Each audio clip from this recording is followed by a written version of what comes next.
Hi, Joe Muldowney here, and welcome to another edition of Running Shorts. This week we're going to talk about an extremely important weapon in your running arsenal, and that is the hill workout. So stay tuned. This is going to be a good one. Again, thanks for joining us here on Running Shorts. And if you like this video, please hit that like button below. Subscribe to the channel, and you can get these videos on a regular basis. And if you'd like to share these videos with someone else who is a runner, who would like to be a runner, please do so. I think we have videos for runners of every ability, and I think all runners can benefit from watching these videos. Now, for the past couple of weeks, we've been talking about workouts that will make you faster and stronger and will definitely improve your times. And this week is no exception, because we're going to be talking about the hill workout. And we're going to break it down into three areas, and that is how to run a hill workout, why you should run a hill workout, and where you should run a hill workout. But I guess I put those in the wrong order, because let's start with why you should run hill workouts. Very simply, they make you a stronger runner. No question about it. A hill workout is going to make you a stronger runner. That's why you should run hill workouts. Then we're going to look at where you should run the hill workouts, and of course, how you should run the hill workouts. And again, I think I'm messing up my order, but let's take a look at the first reason, and that, as we said, that is why you should run the hill workout. Whether you plan to run a race that has hills, or whether you live, say, by a beach and you're never going to run a place that's a race rather that's going to have hills, hill workouts are still very beneficial to you, because if you do run a race that's hilly, you're going to be prepared for it. If you don't run a race that's hilly, you're still going to be stronger from running those hills. Your heart rate's going to increase.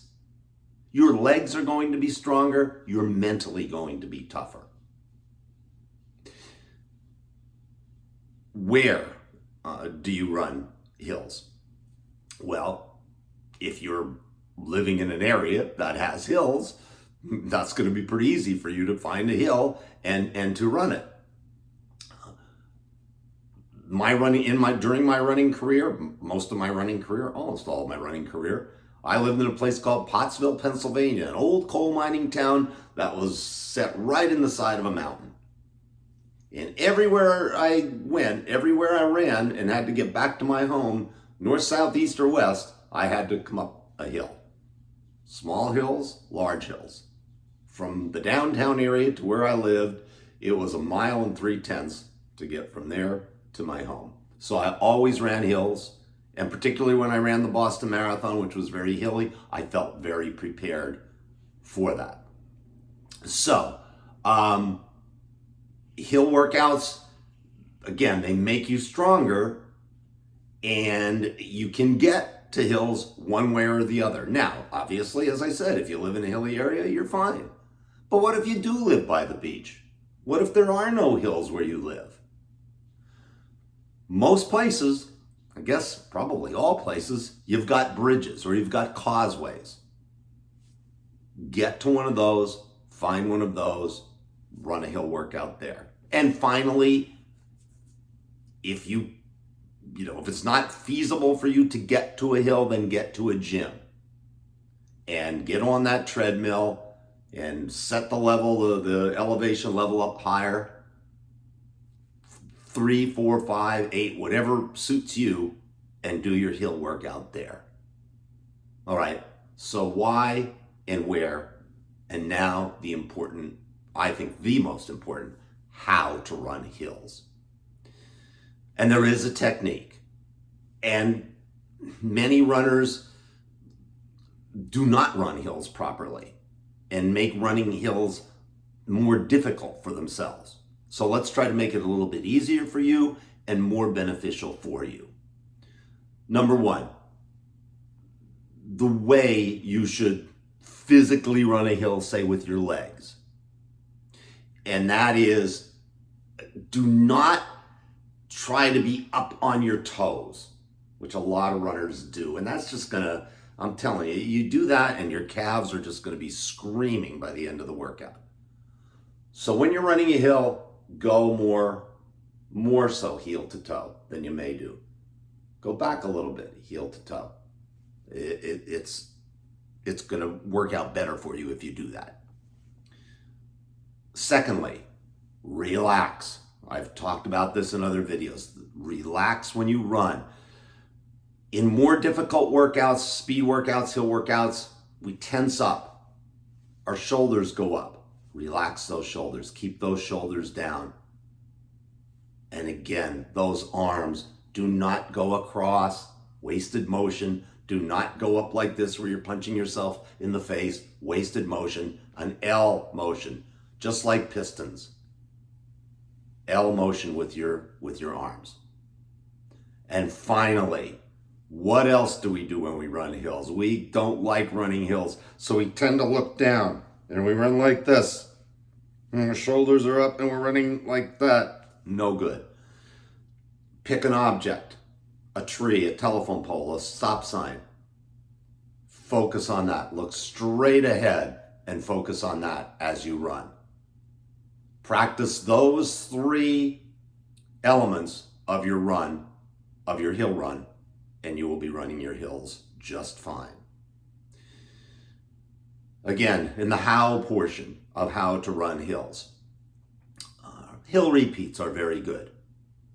Choose a hill, and again, pick a point. Pick the tree at the bottom to the stop sign at the top. And time yourself. I'm big on timing myself for everything when I run. Time yourself. Run those hills. Pick a time, 45 seconds, 30 seconds, a minute, whatever it may be. And do repeats, 3, 4, 6 of them. I would say anywhere from 400 to 800 meters, quarter mile to a half mile, is a very good, very strong hill to run. You do that, you do the repeats, and you're going to be good. And now finally, obviously what goes up must come down. Downhills, there may be a debate on this by some, but not by me. Downhills, worthless. Don't worry about them. When you're doing those hill repeats and you turn around to go back down the hill, you can take a very, very slow jog or you can walk. But the compression and the pounding of running a downhill hard, in a race you got to do it if you want to run a fast time. But in a workout you don't have to do it, so don't. Just use that time to relax. As I always say, reset your watch, shake things out a bit as you go down there, make sure everything is running smoothly and you are relaxed, and that's all you need to do. So in conclusion, hill workouts, tremendous. And I almost forgot one thing. Many runners ask me, all right, what about lifting weights? And my response is this. If you live in an area where there are a lot of hills or you're doing a lot of hill workouts, say even once a week, you do not need to lift weights with your lower body. Okay to lift upper body a couple times a week, low weights, high repetition. Believe me, your quads, your hamstrings, your calves are getting plenty of resistance by running hills. And again, you run a hill workout, you'll feel it the next day and you'll know that you ran a hill workout, and that's a good thing. All right, I hope this was helpful. Thanks for tuning in. We'll have another edition of Running Shorts in about a week or so. Hope to see you then. Stay healthy. Winter is coming kind of close to being over, I hope. So keep running, and we'll see you next time.